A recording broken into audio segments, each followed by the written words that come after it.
bonjour, bonjour à toutes et à tous, bienvenue sur KTV, Kwezi FM, le 106.9 pour un temps de parole toujours en direct à la radio et à la télévision. Il est avec nous, Dominique Tian, premier adjoint à la ville de Marseille, mais également investisseur.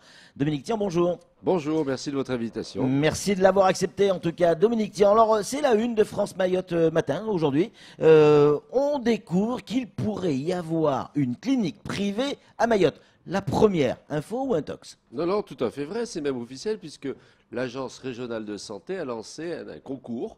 Voilà, et pour créer une clinique privée, voire même 2 cliniques privées sur le territoire de Mayotte, ce qui évidemment est quelque chose de tout à fait très attendu par l'ensemble de la population. Bien Nous sûr. sommes quand même dans un désert médical. Bon, Ça c'est clair. l'hôpital n'arrive pas à soigner tout le monde et il est temps que des structures privées viennent, comme la loi le permet, éventuellement compléter l'offre de soins. Donc on va répondre à cet lancement de l'Agence régionale de santé. On ne sera peut-être pas seul d'ailleurs, Ouais. mais on essaie de construire ce dossier qui est prêt puisqu'il va être déposé dans quelques jours. Alors cette clinique, est-ce que oui ou non, elle devrait bien être à Kawini? Elle devrait être à Kawani, probablement, parce Ouais. que c'est vrai que la municipalité de Kawani, avec qui on discute depuis Ouais, longtemps, et on a rencontré le maire et puis Ouais. un certain nombre d'élus, je pense à Sidi Ouais. Majidine notamment, Ouais. et puis l'ensemble des élus du conseil municipal, on leur a dit, bah, écoutez, nous on aimerait être situés à cet endroit-là. La demande de l'agence régionale de santé est simple, c'est ne pas être collé à l'hôpital. Voilà. Ne vous collez pas à l'hôpital, il y a déjà beaucoup d'offres de soins, Ouais. il y a des embouteillages, bon, on a un dispensaire également, soyez le plus loin possible. Bon, alors on a cherché des sites, on s'est dit qu'il y a des sites qui étaient peut-être intéressants, et notamment, c'est vrai on a ciblé quelques-uns de ces terrains. On a rencontré le département, on a rencontré la commune, enfin on a fait notre boulot. Et c'est vrai que sur ce terrain-là, on a une proposition très intéressante, nous semble-t-il, de la ville qui dit bah, ça nous intéresse, on peut vous laisser ce terrain à prix coûtant parce qu'on ne va pas gagner d'argent sur on l'a acheté à un certain prix, on le vend au même prix. Mais par contre, là, vous allez créer une unité de soins. Et puis créer des emplois, ce qui est le plus important aussi, parce que c'est une obsession de la mairie, que je comprends très bien. Donc, Évidemment. en quelque sorte, on a répondu. Ça se fera. Si on ne gagne pas cet appel d'offres, évidemment, le terrain Il y ne en aura sera un pas. autre Bah, Si c'est pas vous, il y en aura un autre? ah oui, je pense Oui. qu'il y aura deux Dans ou tous les cas de trois. figure, une clinique privée, on l'aura à Mayotte. Oui, Ça, c'est sûr. je Ouais. pense. À partir du moment où c'est l'agence régionale de santé, que c'est public, que c'est nationalement, c'est une demande qui est faite par l'agence régionale, tous les professionnels regardent en se disant, Ouais, bah, ouais. écoutez, c'est peut-être intéressant. Ouais. Après, qui viendra, j'en sais rien. Je pense qu'on sera au moins 2 ou 3 à répondre. Alors probablement. votre projet, Dominique Tian, c'est quoi? Cette clinique, elle va ressembler à quoi? Est-ce que vous avez déjà un nom de clinique éventuellement? Et surtout, à quoi elle va ressembler? Combien de patients elle peut accueillir? Alors, il y a un nom, bien sûr, c'est Ouais. le pôle de santé privé de Mayotte. Ouais. Voilà, on ne s'est pas fatigué sur le terme. Bon, voilà, ça correspond, ça dit tout ce qu'on veut. Hein, Ouais, donc, ouais. on sait que c'est ça. Bon, les animateurs en sont marseillais, donc Ouais. moi-même, puisqu'on gère 2 établissements sur Marseille et sur Aix. Et puis ensuite, on gère un gros EHPAD en région parisienne. Alors, pourquoi on vient et pourquoi nous? Bah, tout simplement parce que moi je suis très ami avec Martine Eutrope, qui est assez connue ici. Bon, Martine Eutrope, on a travaillé ensemble pendant plus de 10 ans. C'était la médecin-chef de mon établissement à Aix-en-Provence. Voilà. D'accord. Et un jour, on fait son départ, etc. Elle me dit, je vais tenter une aventure merveilleuse à Mayotte. Bon, ok. Puis un jour, elle m'appelle, comme elle est marseillaise. Elle me dit, viens, je veux que je t'en parle. Il y a tellement de choses à faire à Mayotte. Avec l'équipe qu'il y a, je pense que là, c'est exactement un projet pour vous. Donc, ben, c'est vrai que ça fait plusieurs mois qu'on discute avec elle, avec Dominique Rossi, avec des médecins. Et on trouve d'ailleurs pas mal de médecins aixois et marseillais ici à Mayotte. Voilà, on en a Oh, repéré. Mayotte aime bien Marseille. Hein. Oui, on a bien Ouais, compris. Pas que pour le foot d'ailleurs. Et c'est vrai qu'on en a repéré 6 comme ça, Ouais, qui sont des médecins du sud de la France. Ouais. Et on s'est dit, oui, voilà, on a la compétence, on a l'envie, on a Martine Eutrope qui dirige avec efficacité une maison de santé. Donc voilà, Alors, allons-y, à pourquoi quoi pas. va ressembler cette clinique? Elle nous a donné envie. À quoi elle va ressembler cette clinique? Ben écoutez, on va répondre à l'appel d'offres. Donc, a priori, ça va être des soins de suite. Voilà, le soin de suite, il n'y en a pas ici. C'est quoi? Bon, soins de suite, c'est toutes les personnes qui ont besoin d'être hospitalisées. Bon, probablement parce qu'ici, il y a des maladies. Je pense au diabète, je pense aux problèmes de cœur, je pense à l'ensemble des problèmes, des cancers qui peuvent exister, l'AVC ou d'autres maladies qui demandent une hospitalisation. Et ensuite, nous, notre spécialité, c'est aussi les soins ambulatoires. On rentre et on sort dans la même journée. Voilà. Et là, il y a beaucoup de besoins, et notamment en rééducation fonctionnelle, parce qu'il n'y a pas de centre de rééducation fonctionnelle. Vous êtes opéré ici, et puis après, il faut qu'on vous soigne. Actuellement, il n'y a pas d'autre solution que d'être soigné probablement à La Réunion, très probablement, ou par du Guinée-de-Ville, et ils font bien leur boulot, mais il y a parfois un besoin d'appareillage beaucoup bien supérieur, et donc nous on fournit un plateau technique, c'est le centre Le Grand Large à Marseille qui est un centre assez connu, où on traite une centaine de malades tous les jours, de manière intensive, mais ils rentrent le soir chez eux. Alors ici, la version, c'est qu'ils peuvent rentrer chez eux ou ne pas rentrer chez eux suivant leur état, et donc on verra ce que l'Agence régionale de santé nous délivrera comme autorisation. Cette clinique, elle verra le jour quand? Alors, le dépôt de dossier, c'est avant le mois de décembre de cette année, Oui. donc ça va vite. La Ouais. réponse, c'est dans les 6 mois qui suivent. Donc juin. Oui, voilà, à peu de choses près, c'est à peu près ça. Et en principe, l'obligation légale, ça serait d'ouvrir dans les années 2022, au plus tard, 2021, 2022. 2021, c'est un peu court, 2022. Voilà, ce sont des chantiers un peu compliqués, il faut faire très attention aux problèmes d'hygiène, Bien sûr. maladies nosocomiales, etc. Donc voilà, à l'ouverture 2023, on pense que ça sera ouvert, que ça fonctionnera. Ça, c'est plutôt une bonne nouvelle. Samuel Bocher, le rédacteur en chef de France Mayotte Matin, a une question à vous poser, Dominique. Dans le projet, tel que sur les informations que j'ai eues, apparemment il y a aussi une structure hôtelière. C'est justement pour répondre à l'ambulatoire. Les patients qui sortent pourraient profiter de la structure hôtelière. Mais tout à fait, monsieur. Alors, c'est même prévu par la loi de finances. Voilà, les lois de finances sécurité sociale, la LFSS, a prévu depuis 3 ou 4 ans la création d'hôtels à côté des hôpitaux. Mais c'est la même chose à côté d'une clinique, parce qu'on part du principe que beaucoup de malades sont stressés par le fait d'être hospitalisés ou opérés. Bon, donc ils arrivent la veille, par exemple, ou ils repartent parce qu'ils sont pas en état de repartir, ou ils ont un stress, ou parce que des familles les accompagnent, ou parce qu'il y a les aidants aussi. Beaucoup de gens sont des personnes qui sont aidées. Il faut donc loger ces personnes. Et donc, c'est vrai qu'à Marseille, notamment, c'est mis au point. C'est mis au point à Grenoble, etc. Donc, c'est vrai qu'on dit aux gens, bah, écoutez, vous allez dans un hôpital ou même, vous avez aussi une structure hôtelière pour les gens qui vous accompagnent.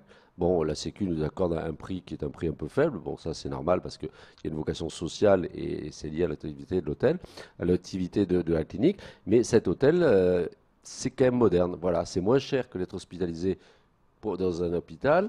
Bon, c'est pas la même surveillance, mais globalement, c'est très adapté aux gens qui vont venir se faire opérer ou aux gens qui sont en soins, à qui on rend visite, parce que vous savez que les problèmes de circulation sont nombreux ici. Donc, avoir une structure hôtelière à côté, c'est plutôt une bonne chose. En plus, c'est vrai qu'il y a un besoin en hôtellerie, nous semble-t-il, important.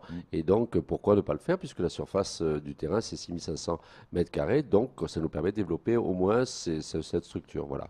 Pour tout vous dire, et vous le savez, l'ARS nous a vendu l'ambulatoire depuis des années et des années. On essaye de faire en sorte que les gens sortent de l'hôpital le plus vite possible.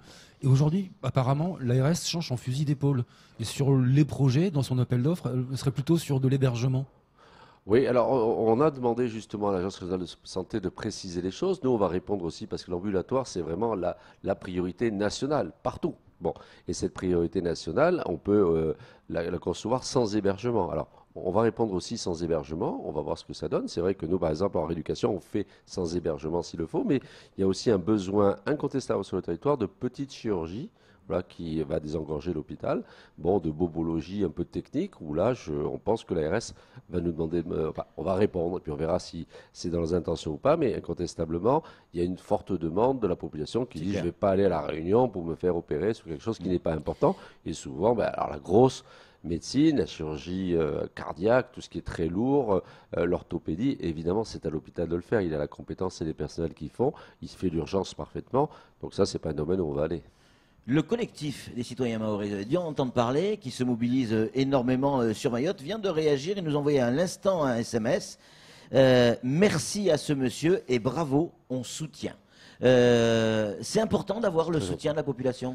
Oui, c'est très important. Quand on a fait notre première visite ici, tout de suite, Martine Trop nous avait dit, vous allez voir, vous allez être très bien accueillis, il y a un tel besoin, il y a une telle souffrance, c'est un tel désir médical qu'il faut, toute bonne initiative sera acceptée. Et c'est vrai qu'on a rencontré la plupart, beaucoup de professionnels de santé, donc on les a tous entendus. Hein, et on sait que oui, on sera les bienvenus, bien évidemment. La seule chose, c'est qu'il faut pas décevoir, il faut fournir de la qualité. Voilà, il faut une très bonne prise en soin, il faut que les gens, des bons médecins, des bonnes équipes de médecins, un bon relais local également. C'est pour ça qu'on avait commencé par présenter un projet de télémédecine, mais il a pris un peu de retard. Mais c'est vrai aussi que la télémédecine, ça peut être aussi un moyen pour les professionnels de préparer les interventions chirurgicales et puis de mailler l'ensemble du territoire. Je sais que le rectoire y pense aussi. Bon, c'est vrai que bon, je sais qu'il y a aussi un besoin en médecine du travail, on en a parlé. Bon, visiblement, pourquoi aller à La Réunion? Pourquoi dépenser de l'argent? Pourquoi alors que ça peut être fait ici assez facilement? Donc le besoin est tout à fait immense et c'est normal, assez normal qu'on soit accueilli parce qu'on a envie de faire ça. Plusieurs questions qui arrivent sur le standard. Combien coûte ce projet? À peu près. Oui, on va dire suivant ce qui sera accepté, entre 10 et 12 millions d'euros probablement. Ah ben c'est C'est l'investisseur. totalement privé. Ben, c'est l'investisseur. Alors on se Ouais. met d'accord avec la sécurité sociale pour fixer un prix, évidemment, parce qu'il y a un prix de journée. Bon, Ouais, voilà. ouais, Puis ouais.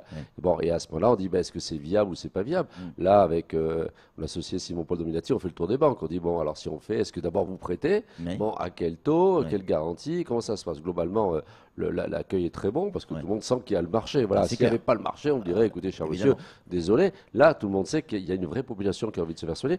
Alors sur les cliniques, une clinique, c'est comme un hôpital. Tout le monde peut y aller. Bon, tout le monde peut Tout le être monde. soigné à condition d'avoir une carte vitale. Nous, c'est un petit peu différent de la mission de l'hôpital qui accueille tout le monde parce que c'est sa vocation. Nous, on prend les assurés sociaux, bien évidemment, parce que c'est ainsi que c'est fait. Mais il y a de plus en plus d'assurés sociaux aussi à Mayotte, puisqu'on donne la carte vitale, sur le plan administratif, les choses se mettent en place. On a parlé avec la Caisse de sécurité sociale. Bon, puis ensuite, je sais que la CMU-C va être Ça veut également dire- à Mayotte. Donc, ça- globalement, une grande partie de la population sera en possibilité d'être soignée. Ça veut dire, c'est toujours encore une question, ça veut dire qu'une personne qui arrive en situation irrégulière à Mayotte ne pourra pas aller à la clinique, elle ira à l'hôpital. Elle ira à l'hôpital, mais bon, c'est comme ça, c'est ainsi comme C'est ça, ça. partout dans notre pays. Par contre, les assurés sociaux sont sûrs d'être soignés plus rapidement, de manière qualitative, bon, avec des programmes de soins qui sont des programmes. Et ensuite, ça va nous permettre probablement de développer aussi un certain nombre de types de médecine qui ne sont pas développés. Je pense à la médecine préventive, je pense au diabète, je pense à un certain nombre de Bien maladies sûr. qui sont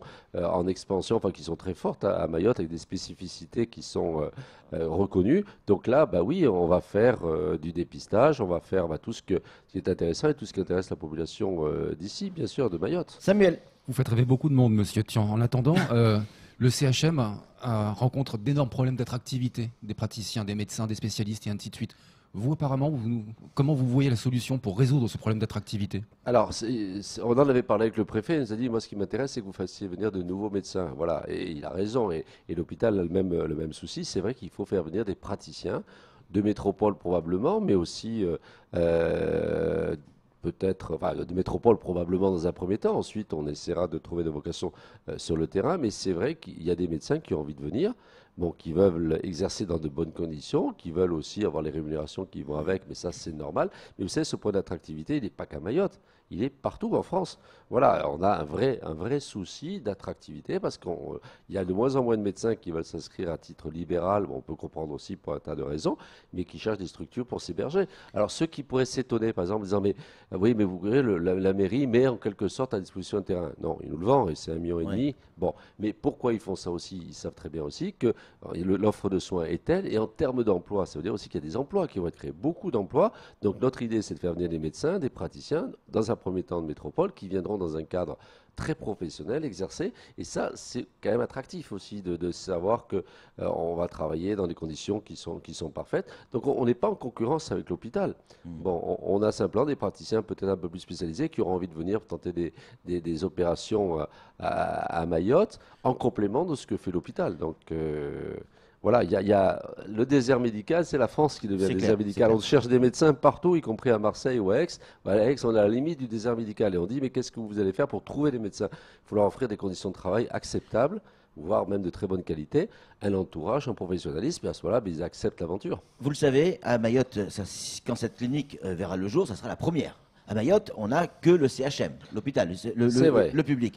Donc pour les gens, on va découvrir ici à Mayotte ce qu'est une clinique. Et les questions arrivent, Dominique Tian. Je suis un assuré classique, Social, oui, classique. sans aucun problème. la carte Est-ce vitale. que si je vais me faire soigner à la clinique, ça me coûtera plus cher que si je vais à l'hôpital? Ça coûtera la même chose puisque c'est la Sécu qui paie. Et nous, on n'a pas l'intention de demander des suppléments parce que ce n'est pas le problème du tout. Nous, ce qu'on veut, c'est un tarif acceptable fixé par la Sécu. Mais c'est la même chose que vous soyez dans une clinique ou que vous soyez dans un hôpital. C'est la même chose. Un seul chiffre pour Marseille. À Marseille, 55% des opérations chirurgicales sont réalisées par le privé. Donc, je veux dire, c'est exactement la même chose. Donc, oui, ça sera, c'est pareil. Voilà. Il n'y a pas de supplément pour les cliniques. C'est pareil. Samuel, Je voudrais revenir sur le principe de la médecine de suivi. Imaginons que je me fasse opérer d'une lourde opération du dos, par exemple, mais je ne veux pas rester à La Réunion ou en métropole, je veux revenir le plus vite possible à Mayotte. La clinique me permettra d'avoir des soins journaliers si je me déplace. L'idéal, ça serait que vous soyez opéré à l'hôpital de Mayotte, voilà, Oui. par service public, hein, et puis ensuite rééduqué ici par le secteur privé. C'est notre idée d'ailleurs. Mais c'est ça, la médecine de suivi, c'est quand on a une grosse pathologie, on peut aller dans cette clinique pour justement être pris en charge au Bien quotidien sûr, s'il le faut. sur Aix, ce qu'on fait, c'est qu'on a 80% de l'adressage qui est envoyé par les hôpitaux. 80%. Bon, et donc les gens sont là. L'hôpital d'Avignon, l'hôpital d'Aix nous envoie le client en disant, bah, écoutez, on aime bien le terme client parce que ça veut dire ça, Bien ça monte sûr. le niveau. On dit le patient, mais nous on aime bien le client aussi. Voilà. Et bien on vous l'envoie, bien sûr, parce que la personne a un problème souvent sérieux, de cancer par exemple, ou de cardio. Bon, bah, on le suit, et puis ce sont des établissements qui sont très médicalisés. Alors, il y a eu des gens qui sont venus ici à Mayotte et qui ont eu des projets, pas forcément sur la clinique, hein, d'autres projets, et qui sont repartis en disant on a mal été accueillis, on sent pas l'envie d'accueillir de nouveaux amis. Vous, comment vous avez été accueillis ici à Mayotte? Très très bien. On a tout Vous de avez le suite. sentiment que les autorités, que ce soit la préfecture ou la mairie ou le conseil départemental, vous suivent, ont envie de ce projet? Oui, d'abord, on n'est pas venu seul avec Oui, Martine Trop. oui. Martine Trop avait en quelque sorte prévu les choses. Et puis ensuite, on s'est donné la peine quand même de correspondre avec les personnes. Bien Quand sûr. on est allé voir le préfet, Oui. bon, on avait des dossiers déposés, on avait Oui. dit qu'on était. Les contacts ont été très faciles. On a rencontré l'ensemble des autorités de l'État, ce qui est normal. Oui. L'agence régionale de santé a été d'une Oui. courtoisie extrême. Le préfet, enfin l'ensemble des services. À l'hôpital, on a eu des contacts également de très bon niveau. Donc tout s'est parfaitement passé avec les autorités. Le président du département nous a reçus facilement. Le maire Moudzou nous a reçus, un certain nombre d'élus également. Donc non, ça s'est passé agréablement. Après, on sait que ça n'est pas des dossiers faciles parce qu'on a toujours les gens vous regardent en disant mais est-ce que c'est sérieux, est-ce qu'il va le faire, où va-t-il le faire, va-t-il se donner les moyens. Bon, c'est normal qu'il y ait une période un peu. Bon, là, il y a l'agence qui a lancé son appel. Donc maintenant, on va voir qui répond, dans quelles conditions. Bon, non, je pense que c'est un déroulement qui est assez harmonieux, bon, qui va assez vite, et nous, ça nous va parfaitement. Mais il faut dire aussi que de plus en plus, la sécurité sociale s'est réformée. Elle veut que les hôpitaux ou les cliniques se modernisent. Bon, ça n'est pas sans problème, ça pose parfois des difficultés, mais il y a quand même une volonté de plus de performance, de plus de qualité, de plus d'innovation, et on est à peu près dans ce créneau-là. L'aventure humaine, elle est là aussi. C'est pas qu'un investissement. Créer une clinique, la première de l'histoire ici Oui. à Mayotte, c'est aussi une aventure humaine, C'est pour ça qu'on est venu. une aventure d'équipe. C'est pour ça qu'on est venu. C'est Ouais. vrai que si on n'avait pas eu Martine Trop et l'ensemble de l'équipe, Ouais, si on ouais. n'avait pas eu les médecins qui nous accueillent, et l'ensemble on ne serait pas venu parce que si on ne vient pas dans un terrain hostile, Ouais, bon, en se C'est disant, voilà, non, il faut qu'on soit accueilli, qu'on soit désiré. Il faut qu'il y ait une aventure. Ouais. Voilà, sinon on n'y va pas. Créer Ouais. un établissement de santé en France, c'est quelque chose de très compliqué. Ouais. C'est quelque chose de difficile. La plupart ne sont pas dans un très bon état de santé financière.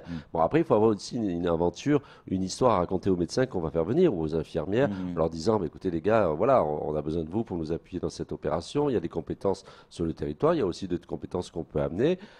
Vivons l'aventure ensemble. Et ça, c'est une belle histoire. Tout le monde est assez content de ces. Bon, l'accueil est parfait, je ne peux pas dire le contraire. Eh ben, c'est génial. Même, on dit qu'il y a des lourdeurs administratives. Bon, Pas plus qu'ailleurs. moi, je trouve que ça déroule même très, très bien. Samuel, pour conclure. Le code de la sécurité sociale de droit commun n'est pas applicable à Mayotte, pas encore en tout cas, ce qui implique beaucoup d'écarts par rapport à la métropole.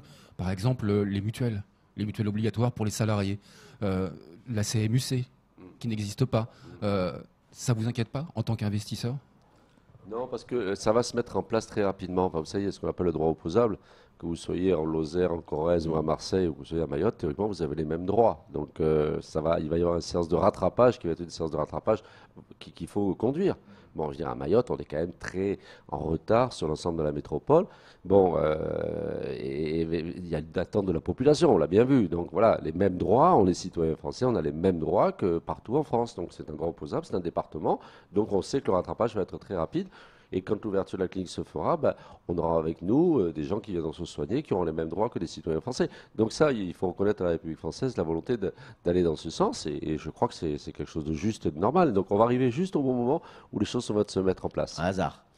Non, c'est pas hasard. Après, non, c'est pas du tout un hasard. Après, on a aussi calculé le nombre d'évacuations qui sont Ben oui, faites bien dans des sûr. territoires pas loin d'ici par avion et qui coûtent très cher. Le traumatisme pour les familles qui sont obligées de se loger là-bas, etc.